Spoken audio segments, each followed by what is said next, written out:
Om Wignamastu Namasidam. Om Swastiastu.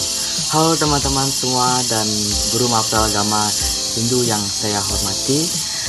Semoga kita semua dalam keadaan sehat dan jangan lupa untuk bahagia.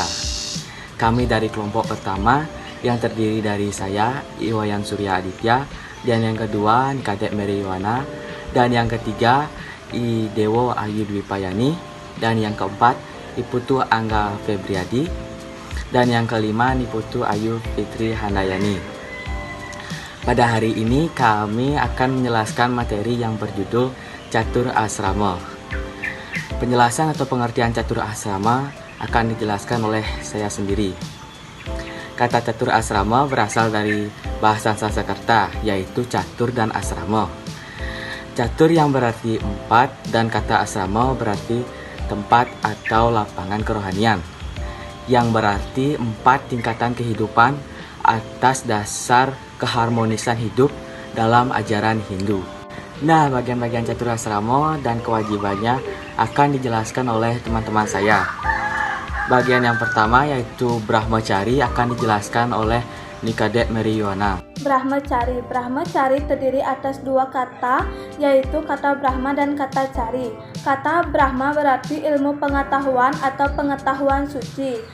Kata Cari berarti tingkah laku dalam mencari atau mengejar ilmu pengetahuan. Jadi Brahmacari berarti tingkatan hidup bagi orang yang sedang menuntut ilmu pengetahuan. Di dalam tingkatan Brahmacari ini, guru mendidik para siswa atau murid dengan petunjuk kerohanian, kebajikan, amal, pengabdian, dan semuanya itu didasari oleh dharma atau kebenaran.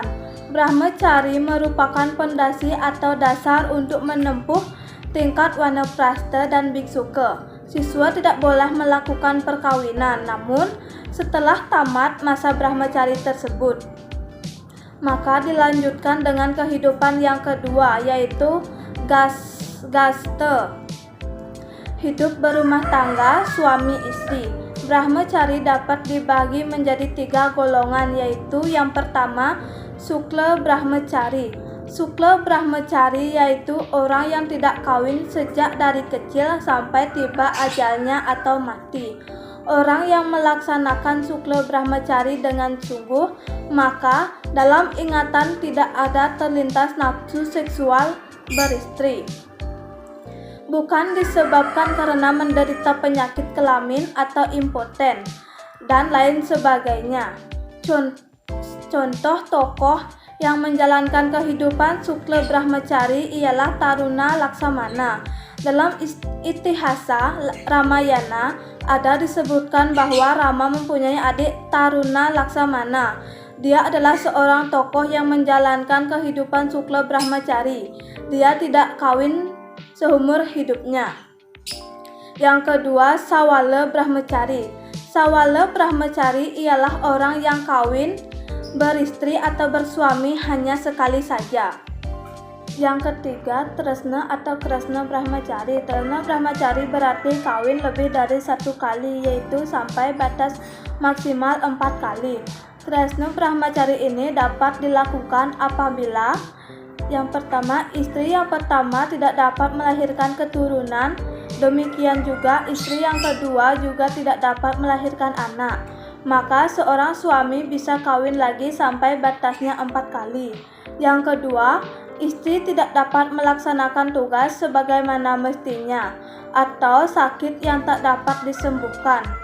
Walaupun dalam Tresna Brahmacari disebutkan boleh kawin lebih dari 1 kali, namun ada aturan yang harus ditaati agar ketentraman rumah tangga. Menjalankan kehidupan Tresna Brahmacari adalah: yang pertama, mendapatkan persetujuan dari istri-istrinya. Yang kedua, suami harus bersifat adil terhadap istri-istrinya secara lahir dan batin. Yang ketiga, suami sebagai seorang ayah harus dapat berlaku adil terhadap anak-anak yang dilahirkannya. Kewajiban dalam Brahmacari. Sebagai seorang siswa yang sedang menuntut ilmu pengetahuan, Ia harus taat terhadap petunjuk dan nasihat yang diajarkan oleh guru yang mengajarnya. Dalam ajaran agama Hindu, kita mengenal adanya 4 guru yang disebut dengan catur guru, yaitu yang pertama Guru Swadhyaya, yaitu Ida Sang Hyang Widiwasa atau Tuhan Yang Maha Esa. Yang kedua, Guru Rupaka, yaitu orang tua atau ibu dan bapak yang melahirkan dan membesarkan kita. Yang ketiga, Guru Pengajian, yaitu guru yang mendidik dan mengajar di sekolah. Dan yang keempat yaitu Guru Wisesa, yaitu pemerintah. Kewajiban terhadap Guru Swadhyaya yaitu adapun kewajiban sebagai seorang siswa terhadap Guru Swadhyaya tersebut harus taat terhadap segala petunjuk dan ajarannya, Sang Hyang Widiwasa atau Tuhan Yang Maha Esa, sebagai guru dari alam semesta beserta isinya. Sering digelari dengan sebutan Dewa Guru atau Sang Hyang Pramesti Guru. Amal baik atau perbuatan dosa yang dilakukan berupa subha dan asubha karma. Asubha dan asubha karma ini dapat diterima hasilnya berupa yang pertama, sancita karma pala, yaitu hasil perbuatan pada waktu kehidupan yang lalu baru dapat dinikmati pada kehidupan sekarang ini. Yang kedua, prarabdha karma pala, yaitu perbuatan pada waktu kehidupan sekarang langsung dapat dinikmati sekarang juga. Yang ketiga, kriya mana karma pala, yaitu hasil perbuatan pada kehidupan sekarang tapi belum sempat dinikmati pada kehidupan yang akan datang. Maka dari itu, kita wajib untuk mentaati segala petunjuk ajaran yang diwahyukan berupa kitab suci dan menjauhi segala larangan adalah merupakan jalan untuk mendekatkan diri pada Guru Swadhyaya atau Sang Hyang Widiwasa. Kewajiban kepada Guru Rupaka. Guru Rupaka ialah orang tua atau ibu dan bapak.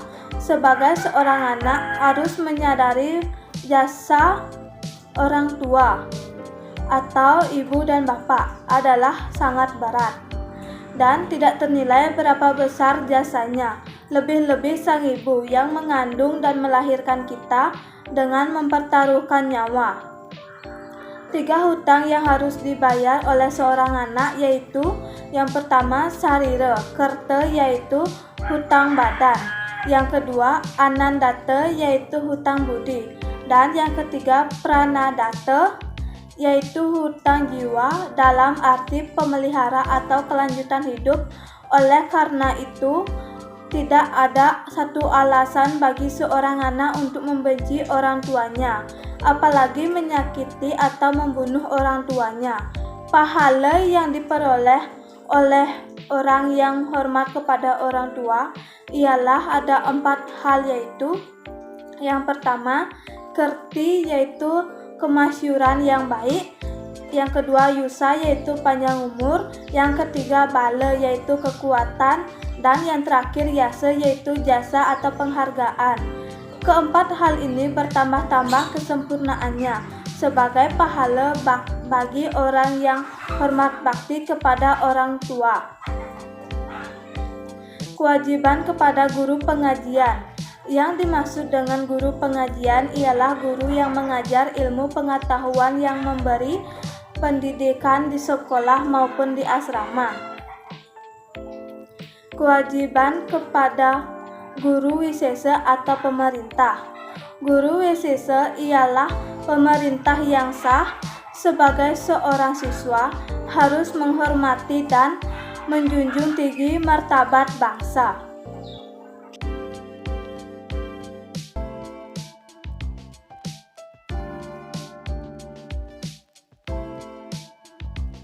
Bagian yang kedua yaitu Grahastha akan dijelaskan oleh Idewo Ayu Dipayani. Grahastha ialah tingkat kehidupan pada waktu membina rumah tangga, yaitu sejak kawin. Kata graha berarti rumah atau rumah tangga, artinya berdiri atau membina.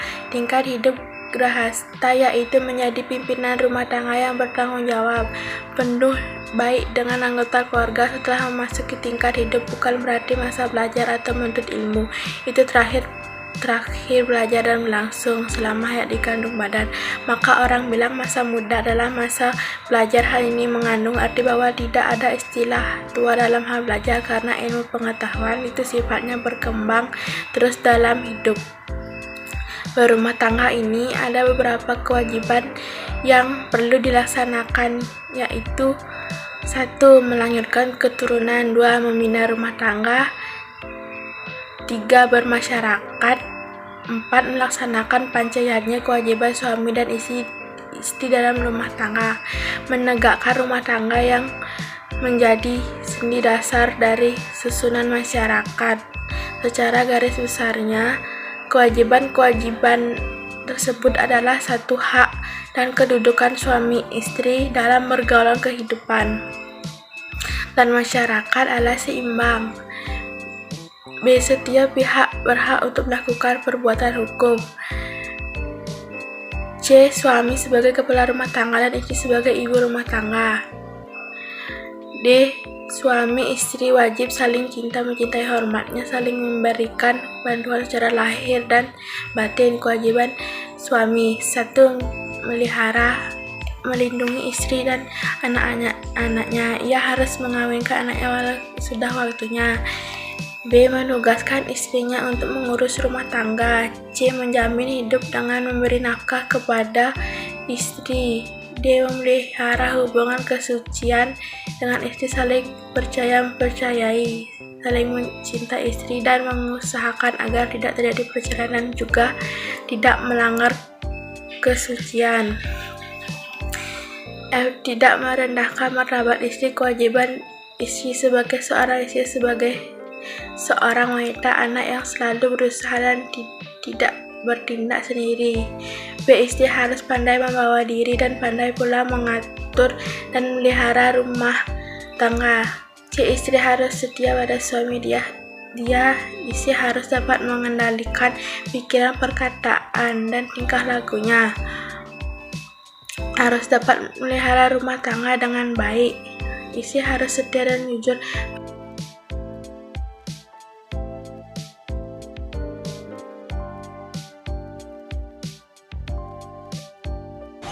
Bagian yang ketiga yaitu Wanaprastha akan dijelaskan oleh Iputu Angga Febriadi.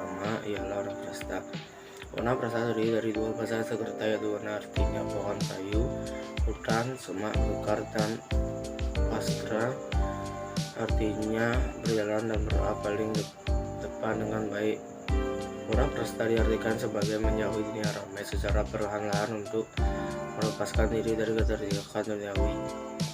Tingkatan hidup Wanaprastha merupakan persiapan diri mengurangi ketingkatan dan keterlibatan dengan kehidupan duniawi. Wanaprastha adalah dunia kehidupan untuk mencari ketenangan batin dan mulai melepaskan diri dari keterikatan terhadap kemewahan duniawi. Pada masa kehidupan Wanaprastha ditanggung jawab rumah tangga dan kewajiban seluruh anggota. Berbuat baik untuk kepentingan masyarakat, nusa, dan bangsa dengan menegakkan ajaran ahimsa atau tanpa kekerasan. Adapun manfaat menjalankan hidup Wanaprastha yaitu untuk mencapai ketenangan, manfaat sisa hidup di dunia ini untuk mengabdi dan berbuat amal. 3. Melepaskan segala keterikatan terhadap duniawi. Hidup Wanaprastha. Masa mulai menempuh hidup Wanaprastha. Masa yang baik untuk memulai menempuh hidup Wanaprastha. Seorang Wanaprastha adalah berusia kurang lebih 60 tahun ke atas. Ia dapat menikmati waktu senjanya untuk ketenangan batin agar dapat berpegang pada ucapan-ucapan yang baik. Bagian yang keempat yaitu Biksuka atau Sannyasin akan dijelaskan oleh Niputu Ayu Fitri Handayani. Biksuka juga sering disebut sangsi. Kata biksuka berasal dari kata biksu, disebutan untuk pendeta. Biksu artinya minta-minta. Biksuka ialah tingkat kehidupan yang lepas dari dari ikatan keduniaan dan hanya mengabdikan diri kepada Sang Widiwasa dengan jalan menyebarkan ajaran kesucian dalam pengertian sebagai minta-minta maksudkan dia tidak boleh mengurangi apa-apa dalam pengabdiannya pada Sang Widiwasa. Dan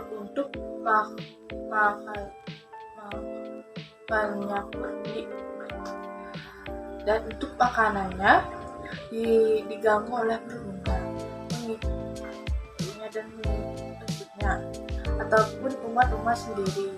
Dalam pengertian sebagai sanksi maksud meninggalkan keduniaan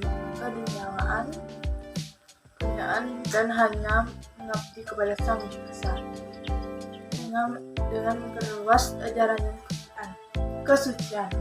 Orang biksu akan selalu mengajarkan sifat-sifat yang menyebabkan orang lain menjadi bahagia. Angin kebenaran tidak. Dia akan tetap menyebarkan angin kesejukan dan angin kebenaran tidak mudah terombak-ambing.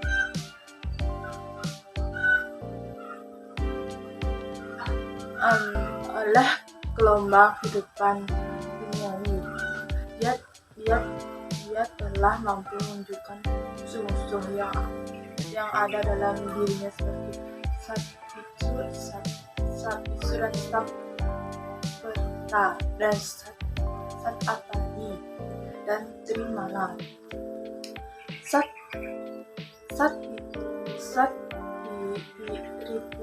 Satpipu adalah enam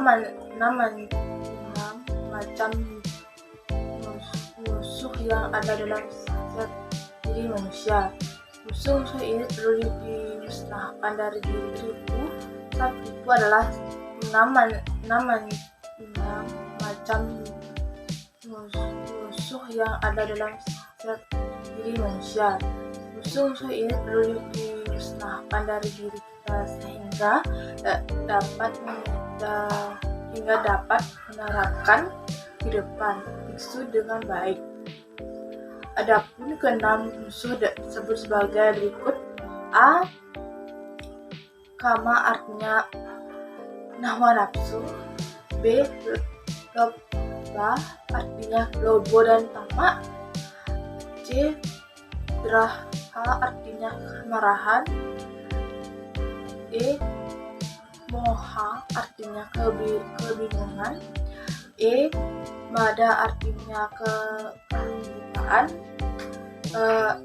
F. Mastraya artinya iri hati. Sabta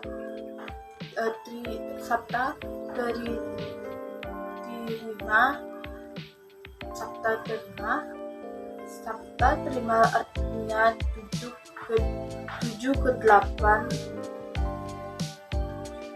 ke 8 ya, dimaksud dengan 7 ke 8 ialah 7 hal yang menyebabkan pikiran menjadi gelap. Kegelapan pikiran ini dapat menimbulkan tingkah laku yang jelek dan menyimpang dari ajaran agama. 7 ke 8 itu adalah A. Surupa artinya kecantikan dan atau kebagusan. B. Bahna artinya kekayaan. C. Guna artinya kepandaian. D.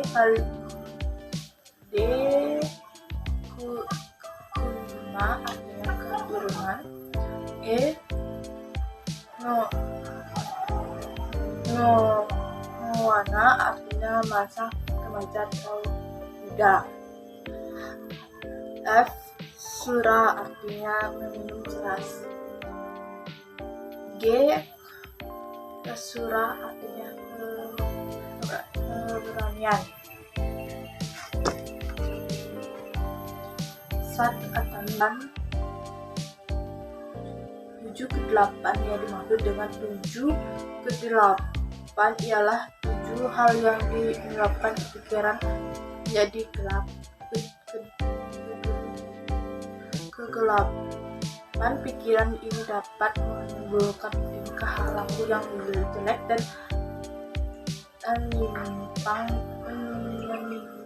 menyimpang dari ajaran agama. 7 ke 8 itu adalah A. Serupa artinya kecantikan dan atau kebagusan. B. Bahna artinya kekayaan. C. Guna artinya kepandaian. D. Guna artinya keturunan. E. Nowana artinya masa remaja atau muda. F. Sura artinya meminum keras. G.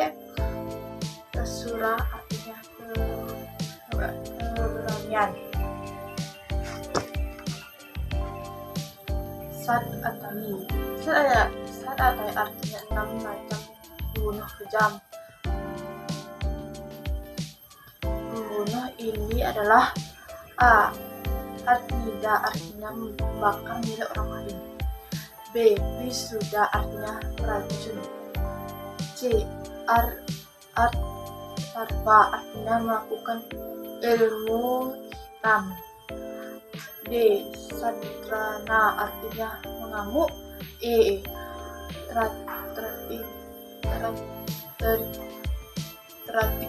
Trama artinya perkosa.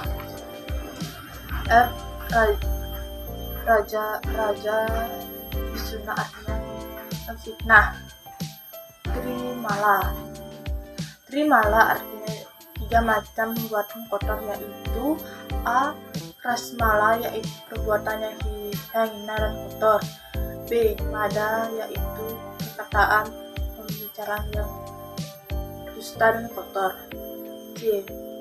Moha yaitu pikiran perasaan yang kurang dan angkuh.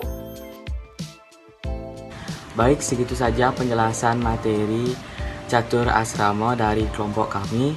Jika ada salah kata mohon dimaafkan. Kami tutup dengan Parama Santi. Om Santi Santi Santi Om.